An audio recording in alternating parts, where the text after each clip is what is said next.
Welcome to Ben Reviewed. My name is Ben. In today's video, we're going to be going over EAE 1050, Digital Content Creation.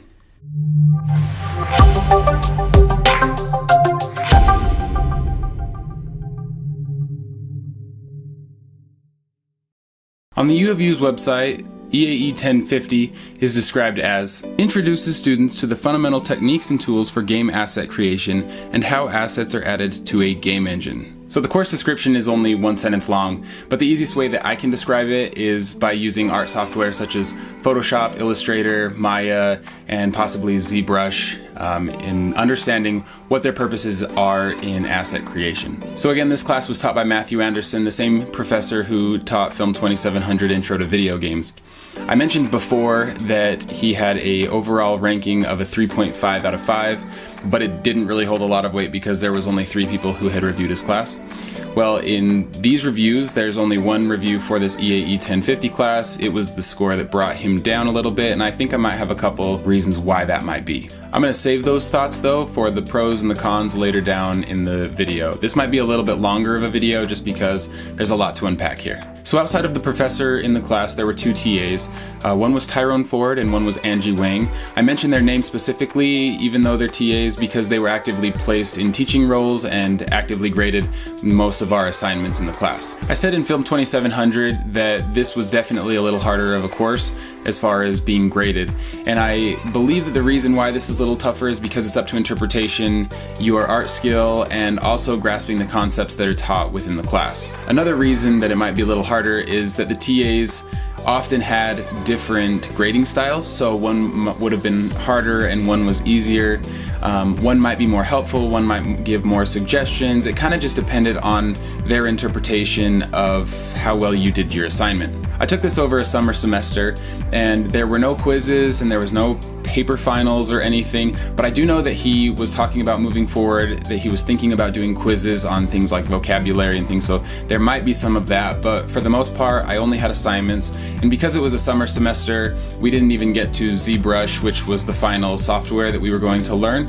So we learned Photoshop, Illustrator, and Maya, but didn't quite get to Zbrush, which he did offer as an extra credit assignment for the very end, but really we had a brief overview in class and it really wasn't enough for me to really have any incentive to really do it without pulling all my hair out at the end of the semester. So the course material really hovered around art styles and what different things can do as far as shape goes, line styles, obviously 3D modeling and texturing, but most of our time was spent in Photoshop. I would say at least 4 to 5 weeks was spent actually doing assignments week by week in Photoshop, and then we maybe had 1 or 2 in Illustrator, 3 in Maya, and that pretty much took us to the end of the semester where we were about to touch on Zbrush, but because we had spent so much time in Photoshop, I believe we kind of went overboard on that and never really got to Zbrush, which was okay by me because I feel like it's a little bit daunting to learn an entire software in 1 week. My class schedule for this class was just 1 time a week for 3 hours, and so learning the software really, like I said, was daunting just because the professor would go over the lecture material for about 2 hours talking about, for example, in Photoshop, what different line styles do and have an effect and what colors have an effect artistically and what their meanings are. And then for the last hour of class, he'd go over the basics of the software. So I'm going to go over the projects that we were doing week over week, and I'll throw the pictures up of the work that I actually did so you can get an idea of what I had to do in this class. Keep in mind I got an A- in the class, so it wasn't a perfect A, which I'll go over later, but it's okay work. So take everything as a grain of salt. I'm not an artist, but this will get you A- level work apparently from this class. So the first assignment we had was line qualities of game characters. So to do this, we had to actually buy a Wacom tablet, little drawing tablet, and draw a game character in different ways, which ranged from, on like my pipple up here had a different opacity, broken lines, different color, different weight of the stroke of the line that I was using, and I had to write a page paper about what the differences did and how it shifted the mood of each drawing that was made. Again, this was done on a drawing tablet. I've never touched a drawing tablet before, and it's actually pretty hard to do at first. You have to really get used to not actually physically seeing yourself drawing on a piece of paper, which is super weird in itself. I'm not the best artist to begin with anyway, but I did this in Photoshop and just connected the tablet to it and went to work on this one. So the second project we had to do dealt with shape and balance, and I just had to create my own character, which I just pulled from some elementary drawing that I used to do because it's super easy, and just put different balances that the professor will go over in class, and this really wasn't too hard at all. It was kind of fun, you know, picking out all these Pokemon and cutting them out in Photoshop, putting them together and trying to make them blend in, have some balance there. It was a fun little assignment. It really wasn't hard at all on this one. The third assignment dealt with size, color, and emphasis, and this was probably one of my favorite assignments that we did in class because I just took a bunch of different characters and photoshopped them all together to make them seem as if they belonged in the same world. So the monster here in Sunset Overdrive with Kratos from God of War in a Doom level, it kind of all makes sense and comes together, which was all interesting. I color corrected it a little bit, so thought it was kind of cool. And then just blending all these other ones, the Mario here with Bowser in a Bloodborne scene. It's just kind of fun. It's a little mashup and mixture, but it kind of makes it seem like it's all supposed to be there. Again, I'm not a master at Photoshop, but these were fun things that I was having to do, and honestly, it took some time to sit down and actually go over all of these, but at the end of the day, it's just fun to sit down and create these things, and looking back at these now, it's just cool to see.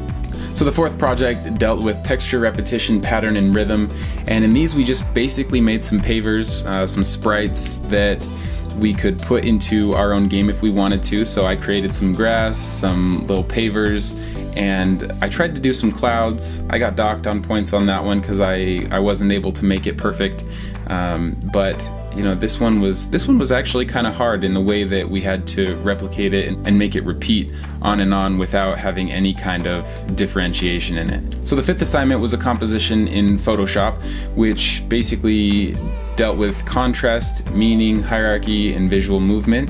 So I took a bunch of video game characters and made them all feel a little bit different. So for instance, I had Eggman really big in the top left, and all the Sonic characters in the background really small, so it makes Eggman look really daunting.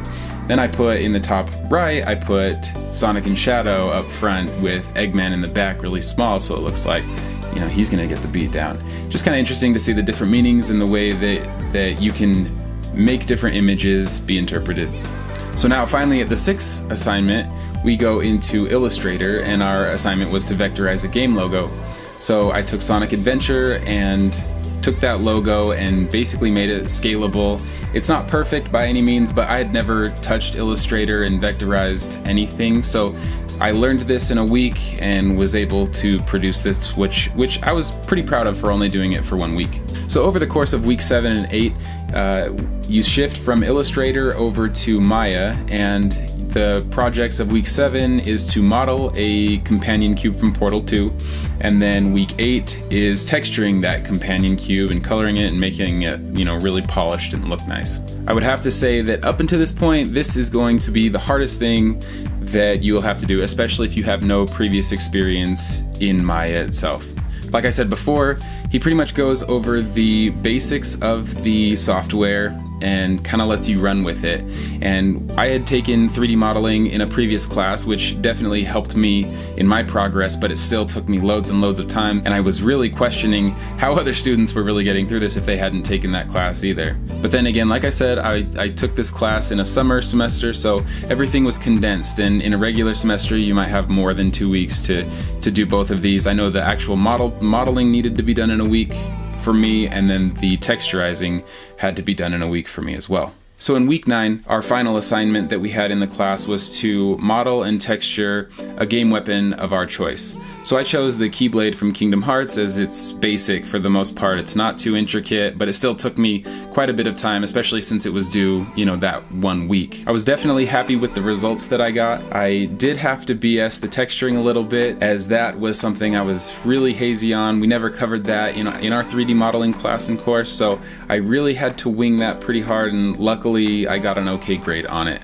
So I hate to be a downer, but I'm going to start with the negatives of the class. The first negative that I had was how short introducing the software was to all the students. Luckily, I'd taken a Photoshop class when I was getting my associate's degree at Salt Lake Community College, and so the Photoshop stuff really wasn't too hard for me at all to pick up, but we really did go over Photoshop pretty quick, and like I said, I took an entire course on Photoshop to understand it, so coming in and doing these assignments was a little bit challenging. I had to YouTube things, I had to relearn some things to do, but without previous knowledge that would have been a little bit tough for me. But like I said, I was okay on that because I had previous knowledge. What was really tough was Maya. Now I took an entire semester, and like I said before, we modeled a couple things in that class. Over the entirety of that course, I learned the basics, and it was really tough to try and pick up the basics again over just 1 week.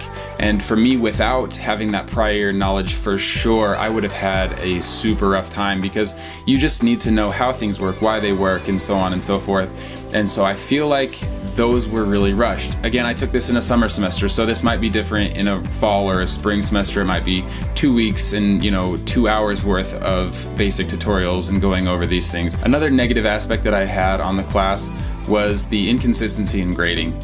The TAs, from what I understand, graded the bulk of the work, and sometimes you'd get one TA who graded your assignment, and then another week you'd have another TA grade your assignment, and it just kind of fell to chance on who graded your assignment. Angie was definitely a little bit harder of a grader than Tyrone, and I can say this because my companion cube, the texture assignment, I got docked really heavily for it because in my 3D modeling class we never went over texturing, so I was really just unfamiliar with it, and it was actually kind of hard to understand even by YouTubing it. And so I really BS'd my Keyblade, which needed to be textured as well, and I put a lot less effort into that, but I got a lot higher of a grade. So I was actually expecting to get lower than an A- because I was kind of counting on her to be grading my final, but luckily I got Tyrone, who gave me a little better of a grade than I thought, so I actually landed in a good position there. But it is still always frustrating when you have two different TAs, or if your professor and your TAs are all grading kind of differently. I just felt like they weren't on the same page. I know I'm being super negative right here, but this is the last one.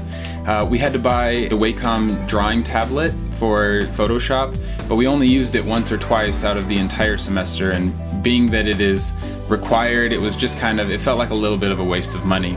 The 2 assignments that we did, I could have easily just done with the computer mouse. I know that they want us to understand what it's like to draw on it, but for the price that it is, on top of tuition, on top of fees and everything, it just felt like a little bit much, and felt like we didn't use it as much. I was fine that we didn't use it a lot because I'm not a big fan of it anyway, but it just felt like like I lost a little bit of money on it. I still probably have it somewhere. I just gotta put it up on KSL and sell it or something, I'm not sure. But yeah, so I felt like that was a little bit of a loss of money. So now I'm gonna get to the positives, which is always a good thing, right? So to start things off, we used Discord, which was awesome because we could get on Discord and actually go and chat with the TAs and the professor pretty much at any given time. They would respond pretty much all the time. I never saw a time when they didn't respond to anyone, even if it was at night. So that was really awesome to get that responsiveness from your TAs and professor. And then Tyrone actually went onto Twitch during the 3D modeling and the texturing to demonstrate how he would 3D model and texture for all the people that didn't understand it, which I thought was a definite plus, and I think it was definitely needed for a lot of people, especially, like I said, if they hadn't had a 3D modeling course before, just to learn the basics and understand why they're doing what they're doing. So it really felt like he was really helping everybody out with that. A big positive that I enjoyed, and you will probably enjoy unless he has implemented this in the future, is the no quizzes and no tests. So basically, you could just go week to week, and as long as you did the assignments and the projects and showed that you understood the material, he didn't feel compelled to quiz you in class, which is always a great thing, especially if you're taking more than one class. But Matthew did say, because the class is relatively new, he was expecting to see a little bit of changes in the future and was considering doing little quizzes at the beginning of class. I doubt they would be hard. If you're going to get stuck in there, I probably wouldn't worry about it. The material is really not that hard. It would probably just be definitions anyway. So I wouldn't worry about that too much in the future. But as far as heavy, hard test material, there really isn't a lot here. The hard work is just in the projects. The biggest positive that I took away from this class was looking back at my work that I've done all semester. I haven't looked at it for a little bit until I started making this video, and you know, the things that I made, I'm proud of. Besides for the Piplup. The Piplup kind of looks all funky and I had to use that drawing tablet. That was kind of weird. But the collages I made on Photoshop, the Keyblade that I made, the companion cube, those are all things that I'm actually surprised that I made. And you know, even though some of them took a lot of time and some had some headaches on them, you know, I really am happy that I did them. I look back and I'm like, sweet, this is awesome. You know, it keeps me engaged. It brought, for example, my 3D modeling knowledge back from my EAE 3600 class, and as I was able to bring that knowledge back into my head and refresh a little bit, which was awesome too. So my tips for the class are going to involve YouTube videos. So if you've never been involved with Photoshop or have any, you know, previous experience, Photoshop and YouTube go hand in hand. Those are usually really easy ones that you can just YouTube, how do I do this? And you can literally find out how to do it just like that. So I would say use YouTube like crazy. Another tip that I have is for Maya in particular, and when you start texture wrapping, what I wish I would have done is I wish I would have pulled my phone out and videoed the entire lecture, because Tyrone actually went up to the computer and he demonstrated how to do it all on the projector. And so if I would have had that at my disposal during the assignment would have gone so much smoother, because it's a lot harder to find the exact specifications of what they want you to do on YouTube. But he was showing exactly how he did it, which was step by step and was awesome. So, I mean, I don't know if it's against the rules to videotape your professors, but you know, I've done it in a couple instances where I just wasn't unsure of what was going on, and I just wanted to make sure later down the road, and I did it and no one ever said anything, and it was great. Another tip that I wish that I had did, and this is just coming from experience in all my classes so far, is make a friend. In this class I didn't know anybody, and so I kind of just sat to myself. It was a summer semester class, so I just sat there and I listened and I did my homework assignments, but when I really got confused I had no one to turn to. So like I said with my Comp 1010 class, I made a friend, I'm able to talk with them, and it's been beneficial beyond words. So that's EAE 1050. Digital content creation. I would say that this class is definitely a healthy mix of fun and challenging and rewarding all at the same time. So I definitely recommend this class. I mean, you have to take it because this is, I forgot to mention, one of the 4 major prerequisite classes that you have to go through to be accepted into the program, that being EAE 1010, EAE 1050, Comp 1010, and Comp 1020. Make sure that you take this class if this is the degree you're going into, because the quicker you get these done, the quicker you can get accepted into your major. So make sure, just like any other video, like, comment, subscribe, and if you take this class yourself, along with any other class that I give, if anything changes or if anything is different, go ahead and go down in the comment section and just let us know, because anybody else who's coming through this class that might be looking at this video, let's just put them in the best possible position to succeed, because at the end of the day, that's what this is all about. I wish that I had some of these videos to watch for all the classes that I'm going to be taking, but you know, there's always a first for everything. So just let me know if you have any questions. Like I said, like this video, all that other fun YouTube stuff that I'm just not saying right now, I don't know. But yeah, have yourselves a great day. This has been Reviewed. My name is Ben, and have a great day, guys. Bye.